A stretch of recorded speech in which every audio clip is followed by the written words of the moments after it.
What's up, guys? Let's talk about The Backrooms, A24's newest horror film, newest movie. Fucking, I already cussed 5 seconds. It doesn't matter.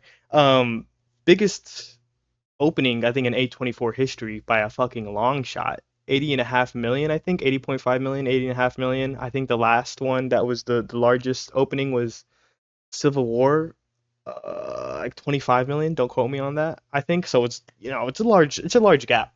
And guys, 2026 2026 is the year of fucking theaters, man. Movies are coming back. Ever since COVID, movies are coming back. It doesn't matter what genre it is, horror, action, superheroes. It doesn't matter. People are going to the movies finally, and it's finally happening. I love the movie, so I'm glad people are going back to it. Whenever I watched this movie the first time, I went on a Saturday, or no, Friday night, packed to the gills. I smoked a little beforehand. I was there. I was like, shit, there's a lot of people here. There's a lot of fucking people.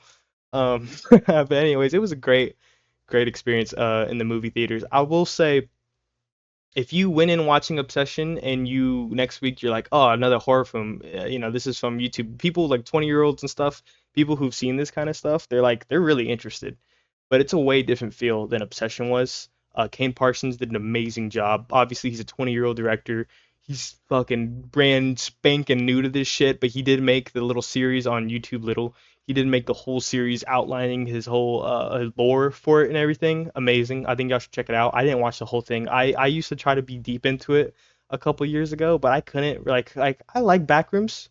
I enjoy like the little lore of it because it came from 4chan, right? And 4chan made this thing, inevitably made a butterfly effect for Kane Parsons to make this whole series, and it made a whole thing which is now a movie, which is fucking insane, bro. YouTubers are doing their thing with movies, man. Let Me In, Obsession, Backrooms. There's one more I'm forgetting, but dude, YouTubers are going crazy, and I love it. I love YouTube, and I love Iron Lung, Markiplier. Can't believe I forgot about that one. But yeah, dude, this movie did amazing its opening weekend. So let's go ahead and just start talking about it, dude.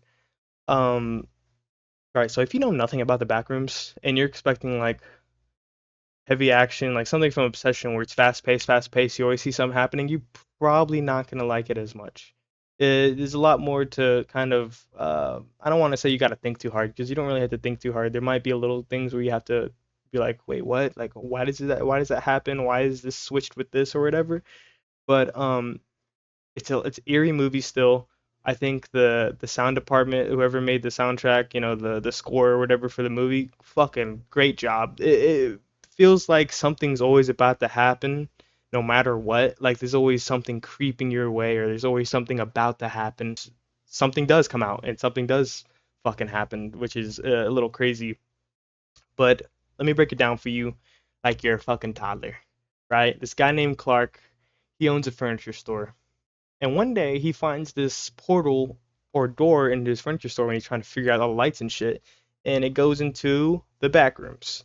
And the back rooms at first is like uh upside down, right? Upside down version of your world. So it looks like his furniture store from the inside has his furniture in it. And not his furniture, but has like rep duplicates of its furniture and its walls and the room. So every time he goes back into it, there's more things from his world that looks the same. And it's weird because his camera's everywhere, he's being watched. Um, there's a couple things in there like I'm know you come in there, you're like, all right, what's the big monster? Like, what's the horror part gonna be? And you do see some horror versions of it. We'll go back into like a little. I'll go into spoiling here in like a couple minutes. I kind of wanted to explain it a little bit before we get deep into it. But anyways, he finds this room and he's in a real dark place. Clark is the main character. Both actors did phenomenal job, by the way. They're both amazing. I'm pretty sure they're both nominated for Oscars or something like that. Both actors did amazing. Um, Anyways, or Clark with his therapist, which is the other main character, Jane. And he talks to his therapist about it. He talks to his therapist a lot about how he lost his wife, they got divorced, and how like it's not his fault. Clark fucking loves him saying it's not his fault. It was his fault. It was his fault. Clark's not a good person. Clark is not a good person. He's a very lonely person. Anyways, he talks to Jane, our therapist, and he tells him about this back rooms, and obviously she doesn't fucking believe him. She's like, "What the fuck is wrong with this guy?" The outside world, by the way, looks alike. It's a lot dystopian like. This whole world building they did outside of it, outside of the back rooms, it's very dystopian. It's very weird. I like it. Obviously, I like it. It's not like weird in a bad way or anything. Those two right there are the coworkers that work with Clark at the furniture store. They got dragged into it. I mean, God help them. They got dragged into it on their day off. You know, I'll pay you on your day off. The classic boss move. Fuck that. Don't go in there on your day off ever, guys.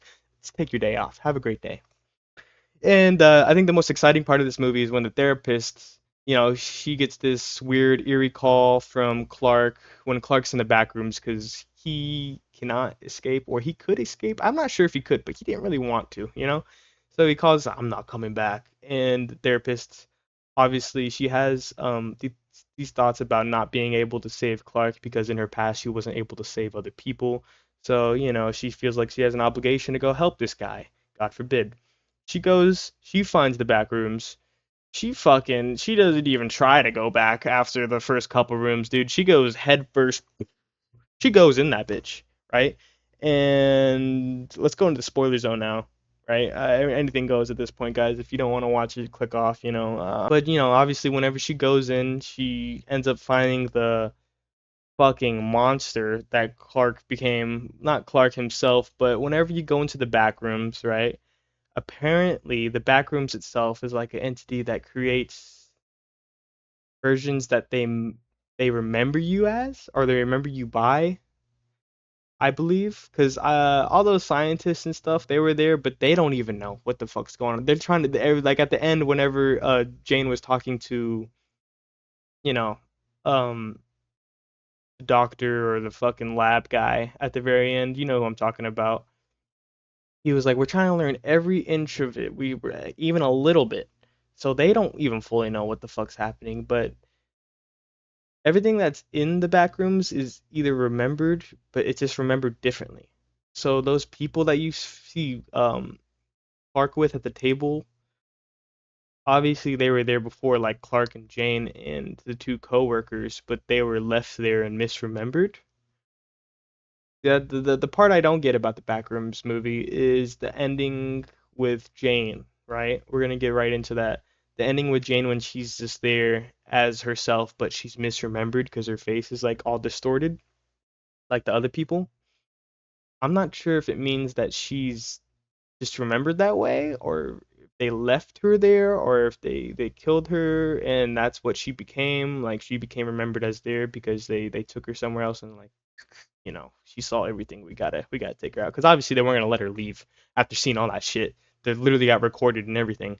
That's just how it is. But that was the ending. That was the whole ending part. I was a little confused by it. It wasn't a bad ending. I could see why people don't like the movie. Like a lot of casual people were like, "What the fuck?" Like the ending after it ended. I'm sure a lot of people were like, "That was it." Like that was the movie. That was it. But I liked it. I liked the way it ended. It left a lot of doors open for more things to happen, like in this kind of universe or whatever. I love the little chase scenes with Jane and that fucking big pirate monster, fucking hideous. It always felt scary when you could hear his footsteps and she was running over those couches and hurt her fucking ankle. Honestly, if I fucking had to run through those couches, I would have been like Mario. I would have got out of there, dude. No way I would have sprained my ankle. No way. No way.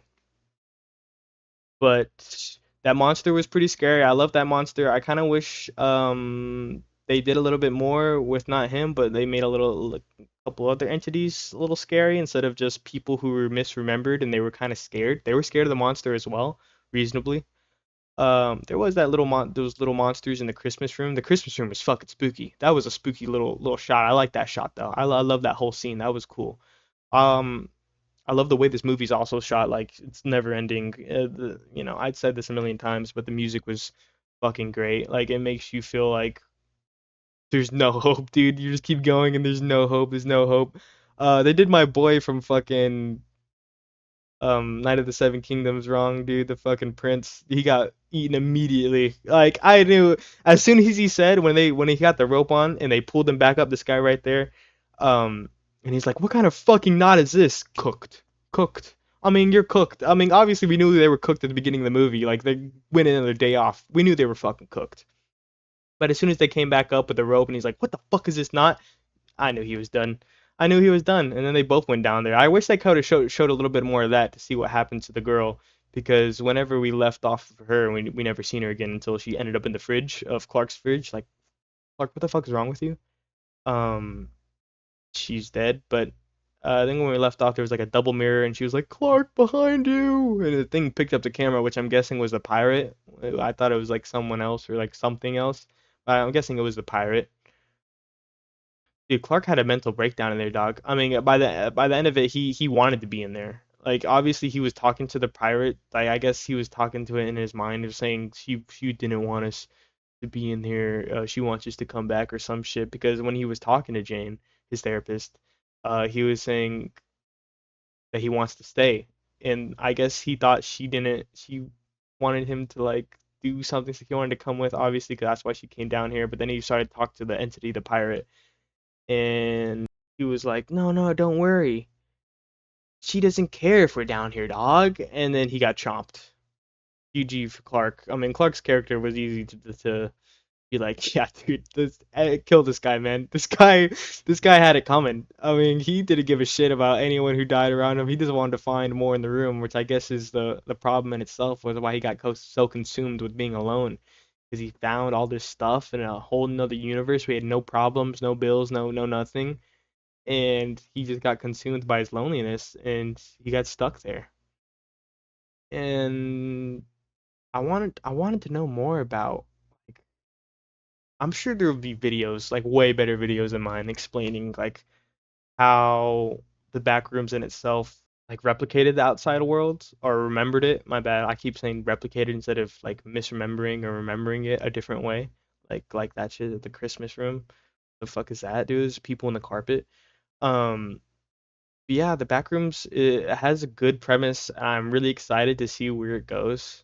I'm sure they're gonna make another movie. There's no way they don't make another movie with the Backrooms. I mean, look how well it fucking did. Kane Parsons, my guy, hit me up. Let me be an extra, dog. Let me be an extra. Call me up. I'm ready to get killed.